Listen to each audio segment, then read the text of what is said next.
This is like Pink was saying pre-show. This is coming down to quite a few incidents from different collegiate players. Just been a crazy couple of months. You have the Alabama basketball star who was in trouble for getting and giving someone a gun because that turned out the story to be that a girl turned him down, and I guess they got into a physical. Yeah, so he was an Alabama player, and he shoots somebody, but their star player, who's a potential lottery pick, is involved in some way, not charged with anything. Right. The other one you had, if we go back to football season, you had the killing of the Virginia players. Yes. That was another just horrific shooting situation with the former player shooting and killing. Was it 3 people died total, and others were wounded. Others were injured. And now you've got this situation involving Georgia. Now this whole event went down a few hours after the Bulldogs were celebrating their championship in the stadium with fans and everything like that. And the original story, how this evolves is interesting. The original story, it was a 1-car accident, killing 2 people. Again, this was a month and a half ago, really, almost 2 months. And more recently, it's come out that Jalen was driving a car too, may have been racing. And my understanding of what kind of got him is he's presented a couple of inconsistent stories as to what he was doing at that time. And on top of that, there is some footage apparently from street cameras. I don't know that it captures the crash, but it does capture the cars, multiple cars moving rapidly, including a vehicle associated with him, which I believe is a Jeep.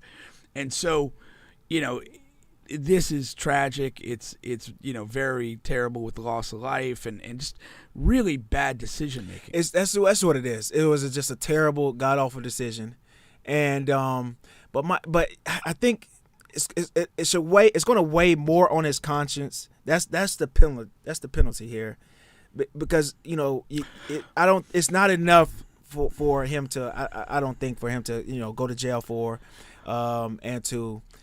But is it a slippery slope? Here's the problem with this, in the way they report the story. Now I read a little further into this. The charges he's charged with are misdemeanors, which by definition this is a crime that if you're convicted of, your sentence maximum would be less than 1 year in jail. That stupid chick on the news didn't mention that at all. No. You listen to that, you hear death, you hear racing, reckless driving, and the first thing most people are, oh man, 10 years in jail, what are we doing? Yeah. And I think it's irresponsible reporting. Yeah. It's really horseshit. State the charge. State the fact that it's a misdemeanor. Charges can be changed. They can be elevated if additional information comes to light. But report the fucking truth. Yeah. This stuff is super annoying when you're just trying to grab headlines and not putting everything in context. And again, if what is true, to me, that's really bad decision making. You're a party to a tragedy in that sense. But the law is what the law is, and if it's a misdemeanor and that's the best charge they got, say that. Yeah. We'll. I guess of course, it's just like everything else. We'll know more as time goes on. But it's just terrible decision making, no matter what. And I'm sure he'll learn. Literally at the combine, in Indianapolis when the charges are made, and so now he's got to turn himself in and see that, and again, who knows what this means in the draft context, because. Here's what you got to realize now. Okay, there's a part of this where you could say, "Hey, we have a loss of life, and that's more important than football. It's more important than the draft and all this other stuff." But the draft's going to go on, and if Jalen, his status changes and he slips from a top 3 or top 5 pick to something further down, even if it's 10 or maybe it's the 3rd round. There's a reality in football that's dominoes, that other guys are going to move up and go places they weren't anticipated to go. And there's a ripple effect to these things that, if you are interested in football, has a very real consequence. Yeah. Outside of the criminal sphere, which speaks for itself. Yeah, no, it does. And another interesting thing is a lot of this is being done by the top guys in these sports. Yeah, college basketball, college football. Like, these are top guys. These are top 5 guys. Yeah, I mean, this is a top 5 pick. The Alabama player is a guy that is a lottery pick. Yeah, I mean, he hasn't been charged with anything, but he's catching a lot of heat on road games. Yeah, and there's sort of this growing, kind of grassroots thing that like, why is this guy getting a free pass through all this? And from what I understand, the facts, I'm not completely comfortable that he's getting a free pass. Yeah. But I'm not a Second Amendment guy, and I think guns are stupid, but that influences that. And then the other guy we got is John Morant, aspiring gangster. Yeah. So this is CBS mock draft. I also saw something. It was something on Bleacher Report today where a guy like several months ago, quite a few months ago, he put in a bet for Anthony Richardson to be the number 1 overall pick, and it was like crazy odds. Now his odds are like he has the second best odds to be number 1. So you got like his bet is looking like really good, and it was like $1,000 to win like whatever. It was like 500,000 or something. It was something crazy. That is funny. And now you got CBS mock draft with Anthony Richardson going number 1. Here goes the thing. I'm a Florida Gator guy. But when I see stuff like this is what makes normal guys like me believe we can be general managers in NFL and NBA. This is why. And this is why people get fired. This is why I look at Elton Brand and I want to fight him. I want to just literally have a fist fight with Elton a Brand. 6'8" human being, and I'm dead ass serious. And these are the reasons why. It's like I know he has the tools. There's no reason why the Colts should want to draft Anthony Richardson number 1 overall. Because they cannot get they've gotten so many quarterbacks wrong these last few years. They've kind of gone on the veteran treadmill. Yeah, they have. I mean, they've kind of recycled all these veteran guys. They have. They tried with Matt Ryan, Wentz, Phillip Rivers, Wentz. Yeah. I mean, they've in a way, drafting a QB number 1. Yes, drafting a QB gets away from the nonsense they've been doing. But not a project. You're hiring these. But I'm saying, if you're the Colts, you've basically gone downhill with these broken veterans. So it's almost refreshing to say, well, let's get a new guy and see what we can do with him. That's fine. That's refreshing. Yeah. But it's just not the right thing. I do not like this quarterback class. Yeah. I don't like – you go down the line. I think Bryce Young is too small and too frail. Not height. I just think he's like a smallish guy, and I don't think he'll hold up well over time. I do not think Will Levis is the real deal. And I'm not a C.J. Stroud guy because a lot of these Ohio State quarterbacks have been straight ass in the league. And I'm just not sold that he's that guy. He's throwing to a bevy of NFL receivers in an offense that's been productive for over a decade. Like, I'm not wowed by his stats. I'm not wowed by his character or anything else. And then Richardson, he's an enigma. I mean, I honestly don't know what to think of him. He has amazing physical tools. Yeah. And in stretches, he looks the part of a great player. And then in other stretches, he just doesn't look like he understands how to play. The problem is he's 2 years away from being 2 years away. That's the thing about Anthony Richardson. Where's Bruno Caboclo when we need him? He's 2 years away from being 2 years away. I think he has all of the tools and the skills and things like that, but he needs more time. I think that our last coach kind of screwed him with that. One more year of college football would have really benefited him, and he could have technically had that. But they decided to play another guy who won't be an NFL player, and that's the thing, right? So, like for example, the only team I think really in the first 20 picks they should even touch Anthony Richardson is actually Seattle. Seattle's in an interesting position because number one, they have 2 first-round picks.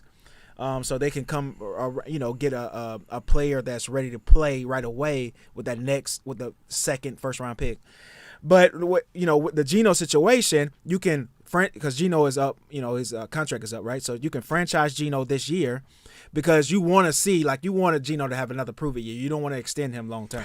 Yeah, you don't want to pay him on a long-term deal based on 1 year of productivity. So now you can bring Anthony in for a year or two because you're able to franchise tag Geno twice. if you wanted to, right? So you can draft Anthony, let him sit for a year. You have Pete Carroll there. You have a good a staff that has a track record with quarterbacks. Do they? I mean, yeah. I don't agree. Well, Russell hasn't been good anywhere else but under Pete. Well, it's 1 year that he was there, but I mean, I think like what you've what the narrative around them Gino. is that they have basically kind of. I mean, Russell's a super talented guy, but they basically had to play with what he can do, and they kind of had some shackle. They didn't let him cook, so but to he speak. can't cook. But I'm saying it's like I don't see that there was like necessarily great development in him. No, I think they got the absolute most out of him that was there to get. They squeezed every last single juice. And I think but same with different Gino. than development. There's two things, and I want to say this. Okay. And it kind of goes a little bit of what I think with coaching. There's a part of coaching where you maximize what you have. You figure out how to play with the team you have in the most effective way. You could argue Seattle probably did that. Then there's player development, which is a different category, and that's where you're engaged and involved in players actually getting better individually and like evolving over a career. And I don't know that we can necessarily say that with Seattle without question. We don't know, and it could be a mixture of both. But we do know that these two quarterbacks have been successful in that system, Gino and Russ. Yeah, that's what we know. But I don't know how much is that just development or versus them just doing what that quarterback can do and just centering the office around that. Now, I mean, the more I think about this, if you're inclined to take a quarterback, I would take Richardson first, and I would do it without hesitation. Wow. And to me, the parallel, because the holes on the other guys are bigger. No. And yeah, for me. I don't like any of them. Yeah, but the only thing you can say about Bryce is his size. That's huge. It's huge, but when you're drafting a quarterback, you're drafting a guy for a decade. Yes, but you're not drafting a running back for 3 years. What small quarterbacks have been that unsuccessful? What are we looking at here? You know what I mean? How many of those guys have really been that unsuccessful? I think a bigger issue is in the past we just haven't given those guys enough chances and enough opportunities because of this 6'5" whatever. You know what I mean? Yeah. I'm not a big Cardinals. I'm not a big fan of his. What's his name? Kyler Murray. Kyler Murray. I'm not a big Kyler Murray guy, but I mean, he did just. They like him enough. For him to get a huge contract. But when we're talking about Bryce Young, though, like he's frail compared to those guys. That's what scares me most. It scares you. But what about his skills and his production? I haven't been blown away. He's been very productive. Yeah. But again, you're throwing the high-level guys on an offense that generates numbers. And so I'm not blown away by the numbers. I'm not blown away by the mobility. I'm not blown away by the skill. I'm not blown away by him. I'm not saying he's going to be trash. No. But he's not a guy that I'm super comfortable taking. Now, when I look at Anthony Richardson, for better or worse, I'm looking at Josh Allen. And that, again, you had that. He was in a quarterback class where there was a number of guys in the top several spots. And at the end of the day, the most physically gifted guy was the best pick. And that's what I think in this situation. That's what I'd go on. If I don't like any quarterbacks in the draft, I just don't take a quarterback. I agree with you, and I'd probably do that. But the premise I said is if I was drafting a quarterback, I would take Anthony Richardson first among the players that we're looking at. And I would take it almost on the notion of Josh Allen. This is the most physically gifted guy. It's not close. And I'm just going to roll with that.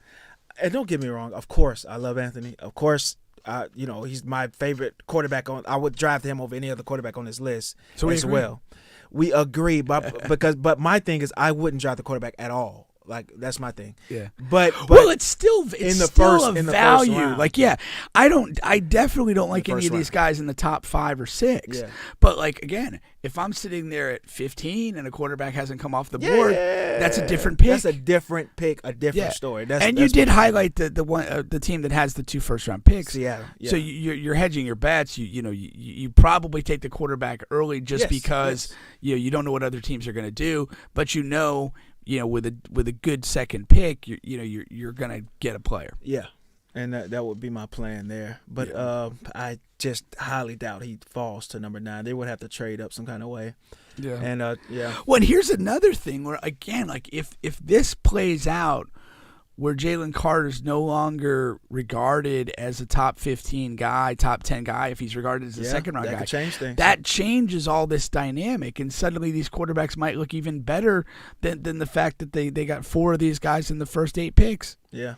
That could change. That's where that ripple effect comes.